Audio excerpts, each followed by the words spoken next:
English నేర్చుకోవడం, అనర్గళంగా మాట్లాడడం మీ కల? వెంటనే కాల్ చేసి క్లాసెస్‌కి రిజిస్టర్ అవ్వండి. నమస్కారం, నేను రమారావి. మనం పంచతంత్రము, హితోపదేశము వాటి నుంచి రకరకాల కథలు చెప్పుకుంటున్నాం. అందులో ఇప్పుడు ఒక కథ విందాం. పూర్వమట ఒక అడవిలో ఒక తాబేలు, ఒక కాకి, ఒక ఏలుక మూడు చాలా స్నేహంగా ఉండేవి. ఒక చెరువు పక్కనున్న చెట్టు మీద కాకి ఉండేది.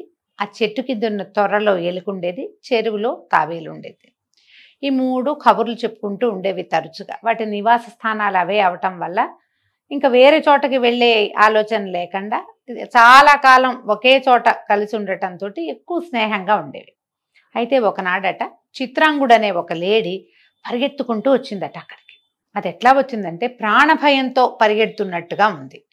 అది వచ్చేసరికల్లా వీళ్ళు ముగ్గురు బయట కూర్చుని కబుర్లు చెప్పుకుంటున్నారు చెరువు గట్టు మీద.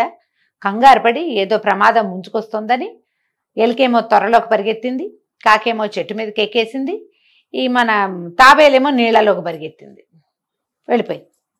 అయితే ఈ భయపడుతున్న లేడీని చూసేసరికి వాటికి జాలేసింది. ఏమిటో భయపడుతోందని కొద్దిగా సర్దుకున్నాక మళ్ళీ పైకొచ్చి, ఓ చిత్రాంగుడా, నువ్వెవరిని చూసి ఇంత భయపడుతున్నావు?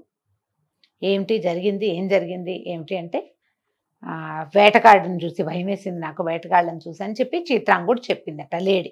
చెప్పేసరికి, ఈ అడవిలో మనం ఏనాడు వేటగాళ్ళని చూడలేదు, మనకు అలాంటి భయం ఏం లేదు, నువ్వేం కంగారు పడక్కర్లేదు, హాయిగా కాస్త గడ్డి మేసి ఈ చెరువులో ఉన్న నీళ్లు దాగి స్థిమితంగా ఉండు, మాతో పాటు ఇక్కడే ఉండు. కానీ నువ్వు కూడా, మేమున్న ఈ ప్రాంతంలో మేము ఏనాడు వేటగాళ్ళని చూడలేదు, మేము చాలా ప్రశాంతమైన జీవితం గడుపుతున్నామని కాకి, ఎలుక, తాబేలు ఈ లేడీని బాగా నమ్మించాయి.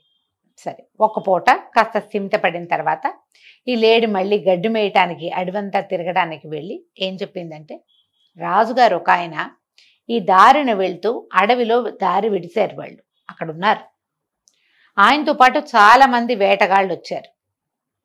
ఈ వచ్చిన వేటగాళ్ళు ఖచ్చితంగా అడవిలో వేటాడతారు, అందులో ఏ తప్పు ఇది లేదు, ఎలాగూ జరుగుతుంది ఇది, ఇక్కడి నుంచి వెళ్ళిపోవటమే మంచిది అనగానే తాబేలుకి భయం వేసింది.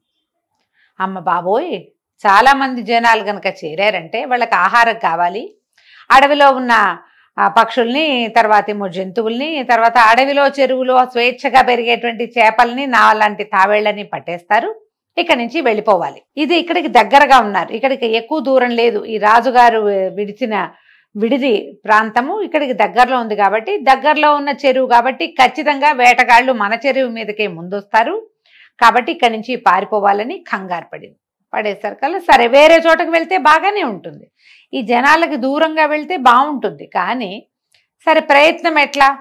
వీళ్ళకేమో దాని దారిన ఎలాగో చెట్టు తోరలో ఉంటే దానికి భయం లేదు, కాకి పైన ఎగురుతుంది దానికి భయం లేదు. ఇక్కడ దాక్కోవలసిన వాళ్ళిద్దరూ ఎవరు? ఒకటి లేడీ, రెండోది తాబేలు. నీటిలో ఉంటే నేను చెరువులోకి దిగారంటే పట్టేస్తారు వాళ్ళు. సరే తాబేలు బెదిరిపోయి నేను అవతల ఉన్న చెరువులోకి వెళ్ళిపోతానని గబగబా బయటకు వచ్చేసింది. వస్తే అప్పుడు లేడీ, కాకి ఏమనుకున్నాయంటే, నీళ్లలో ఉన్నప్పుడే కదా తాబేలుకు రక్షణ, ఈ నడిచేటప్పుడు నీటిలో అంటే జర్రమని వెళ్ళిపోతుంది లోపలికి, క్షణాల్లో కనపడకుండా ఇక్కడి నుంచి అక్కడికి వెళ్ళిపోగలదు. నీటిలో వేగంగా పరిగెడుతుంది తాబేలు, నేల మీద గునగునలాడుతూ స్లోగా వెళ్తుంది. పైగా ఈ అడవి ప్రాంతం, అన్ని ముళ్ళు, రాళ్ళు, రప్పలు, ఈ ప్రాంతంలో కనుక ఇది నడిచేటప్పుడు ఎవరికైనా కనపడితే దొరికేస్తుంది అని భావించారు. భావించి ఏమనుకున్నారు, చూస్తూ ఉందాం, మనం కూడా వెనకాలే వెళ్దామని సరేననుకున్నారు. తాబేలు బెదురు వచ్చేసరికల్లా ఇంకా ఆగల. మనం కూడా చూడండి, ఏదైనా కంగారు పడి యాంగ్జైటీ అవి వస్తే ఎలా యాక్ట్ చేస్తున్నామో తెలీదు మనకి, ప్రమాదాలు శంకించ ముందు ఆ పని అయిపోవాలనుకుంటాం. ఈ తాబేలు కూడా అదే వేగంతో నేల మీదకి ప్రయాణించడం మొదలుపెట్టింది. అయితే ఇది కొంత దూరం వెళ్ళేసరికి ఆ దారిన వస్తున్నటువంటి ఒక వేటగాడు దీన్ని చూసేసాడు తాబేల్ని. అబ్బా, రెడీమేడ్గా దొరికింది తాబేలు, మాంసం చాలా ఆరోగ్యం, పిల్లలు బలంగా పెరుగుతారు, నాన్నకున్న పాత కేళ్ల నొప్పులు అవన్నీ తగ్గుతాయి, వాత బాధలు తగ్గుతాయి అని చెప్పేసి తాబేల్ని పట్టేశాడు. తాబేలుకి తప్పించుకోవటం రాదు, అది నీళ్లలో ఉంటేనే తప్పించుకోగలదు. నేల మీద అది గునగనలాడుతూ నిదానంగా నడుస్తుంది, దానికి గోళ్ళు లేవు, పళ్ళు లేవు, తిరగబడ్డం రాదు, పారిపోవటం రాదు, తెంచుకోవటం రాదు, ఏమీ రాదు పాపం.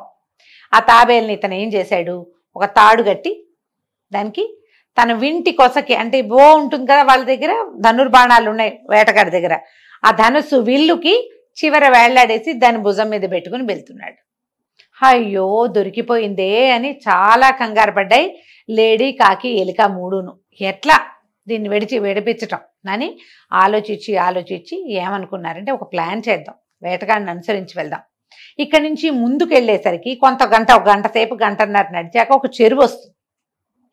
వేటగాడు గంట సేపు నడిస్తే వాడికి దాహం వేయదు, ఎండవేళ దాహం వేస్తుంది. మంచినీళ్ళు తాగడానికి వెళ్తాడు.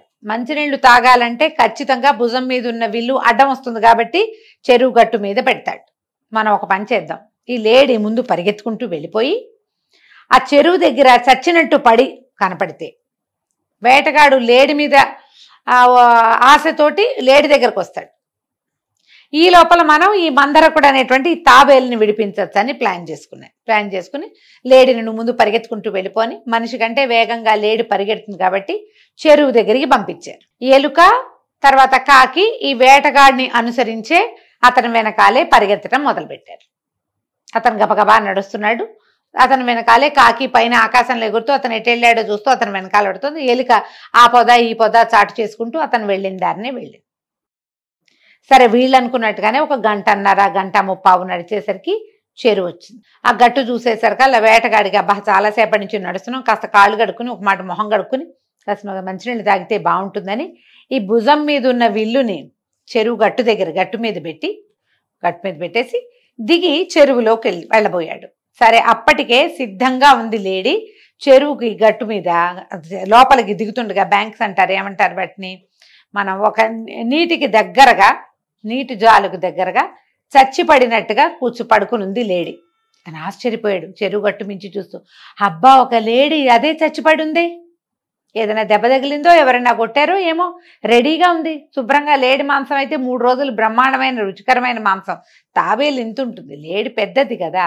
ఇతను ఏమనుకున్నాడు, సరే దీని సంగతి చూద్దాం, దాన్ని కత్తి గనక తీసి చర్మం ఒలిచేసామంటే ఒట్టి మాంసమే వేళ్లాడేసి పట్టుకెళ్ళిపోవచ్చు, ఇక్కడే ఆ పని కూడా అయిపోతుందని తన సామాన్ల నుంచి భుజానికి ఒక సంచి ఉంది, అందులోంచి కత్తి తీసుకుని ఈ లేడి మన తాబేలుని కట్టి ఉన్న విల్లుని అక్కడ వదిలిపెట్టి లేడి వైపుకి నడవటం మొదలుపెట్టాడు. ఆ లేడి ఎట్లా పడుంది, ముందు కాళ్ళు వెనక కాళ్ళు ఇట్లా వేళ్లాడేసి పొట్ట ఉబ్బిచ్చి చచ్చినట్టు పడుంది. దాని మీద కాకి ఇట్లా పొడుస్తున్నట్టుగా కూర్చున్నది. దూరం నుంచి చూస్తే చచ్చిన డెడ్ బాడీని కాకి పొడుచుకుని తింటున్నట్టుగా కనపడుతోంది.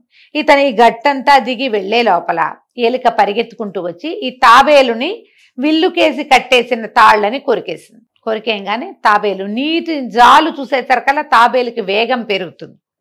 గబగబా నడుస్తూ ఈ చెరువు గట్టు మీద నుంచి నీళ్లల్లోకి వెళ్ళిపోయింది. ఈ వేటగాడు దగ్గరికి వెళ్ళేసరికల్లా కాకి రివ్వుమని ఎగిరిపోతూ కావు కావు కావు అంతే. ఈ కావు కావు అనగానే అన్ని బిర్ర బిగిసి కాళ్ళు నిగిడ్చి పడుకున్నటువంటి లేడీ ఒక్క గంతును లేచి ఒకటే పరుగు తీసింది. వేటగాడు ఆశ్చర్యపడి పోసి దీని దుంపదేగా చచ్చినట్టు పడుందే, క్షణాల్లో లేచేసింది, అయ్యో లేడి మాంసం దొరకకుండానే పోయిందే అనుకుంటూ గట్టు మీదకి వచ్చాడు. కాసిన మంచినీళ్ళు తాగాడు. గట్టు మీదకి వచ్చేసరికల్లా ఏముంది, తను పెట్టున్న విల్లుకి కోసం ఉండవలసిన తాబేలేమో లేదు. తాబేలు తప్పించుకుంది. అది ఉన్నది పోయింది, ఇది పోయింది అని అనుకుని నేనేం చేశానంటే మబ్బులో నీళ్లు చూసి కుండలో ఉన్న నీళ్లు వలకబోసేసినట్టు చేశాను. చచ్చిపడి ఉన్న లేడిని చూశానని అనుకున్నాను కానీ అది చచ్చలేదు, ఎందుకో పడుకుంది. వీళ్లే ప్లాన్ చేసి పడుకున్నారని అతనికి ఎట్లా అర్థం అవుతుంది? జంతువుల్లో ఉండే ఐక్యత మనుషులకు అర్థం కాదు. మనుషులకి వాటి భాష తెలియదు కదా, ఒట్టి కదలికలే తెలుస్తాయి. ఈ తాబేలు నీళ్ల దగ్గరకు వచ్చేసరికల్లా ఎట్లా తప్పించుకుందో తాబేలు కూడా పోయింది. మబ్బులో నీళ్లు చూసి ముంతలో నీళ్లు బలకపోసుకున్నట్టుగా రెడీగా ఉన్న ఆహారాన్ని వదిలిపెట్టేశాను, తెలివి తక్కువ వాడిని అని తన తెలివి తక్కువతనానికి తనే తిట్టుకుంటూ ఈ వేటగాడు తన విల్లు తీసుకుని దారిని వాడు వెళ్ళిపోయాడు. నీళ్లలోకి ప్రవేశించిన తాబేలు హాయిగా దాని దారినది ఉంది. తర్వాత ఏమో అక్కడే చుట్టుపక్కల చెట్లలో ఒక చెట్టు కింద ఉన్న తొర్ర చూసుకుని ఎలిక అక్కడ స్థిర నివాసం ఏర్పరచుకుంది. ఆ చెట్ల మీద కాకి గూడు కట్టుకుంది. తర్వాత లేడి కూడా చుట్టుపక్కల ఉన్న పొదల్లోనే ఉండటం మొదలుపెట్టింది. మళ్ళీ వీళ్ళు నలుగురు ఇక్కడే స్నేహంగా ఉండటం మొదలుపెట్టారు. ఎప్పుడు కూడా పరాక్రమంతో పనులవ్వవు. దీనికి ఒక మంచి సంస్కృత వాక్యం ఉంది, చెప్తాను చూడండి. ఉపాయేన హి యత్శక్యం తన్న శక్యం పరాక్రమై అని. పరాక్రమంతో చాలా పనులు అవ్వవు, కానీ ఉపాయాలతో అవుతాయి. ఒక్క ఐడియా ఉంటే చాలు, మన జీవితమే మారిపోతుంది. అది చూడండి, కొత్త కొత్త క్యాప్షన్స్ ఇవన్నీ వీళ్ళు కనిపెట్టినవి కాదు, పురాతనమైనవే. ఈ హితోపదేశము, పంచతంత్రము వాట్లలోనే ఇలాంటి వాక్యాలు ఉంటాయి. ఐడియా ఉంటే జీవితమే మారిపోతుంది. ఐడియాతోటే ఈ ఎలిక, కాకి, లేడీ మూడు కలిసి తాబేలుని ప్రాణాపాయం నుంచి రక్షించినాయి. ఆ వేటగాడిని అక్కడి నుంచి అవతలికి పంపించేసినాయి. హాయిగా ఉండటం మొదలుపెట్టారు. ఇట్లా ఉపాయాలతో కూడినటువంటి చిన్న చిన్న కథలని మనం పిల్లలకి చెప్తున్నా, మనమే ఆలోచించుకుంటూ ఉన్నా కూడా బ్రెయిన్ మరింత షార్ప్గా అవుతుంది. ఈ కథని విష్ణు శర్మ గారు ఈ రాజుగారి అబ్బాయిలకి చెప్పాడు. కథ కంచికి మనం ఇంటికి.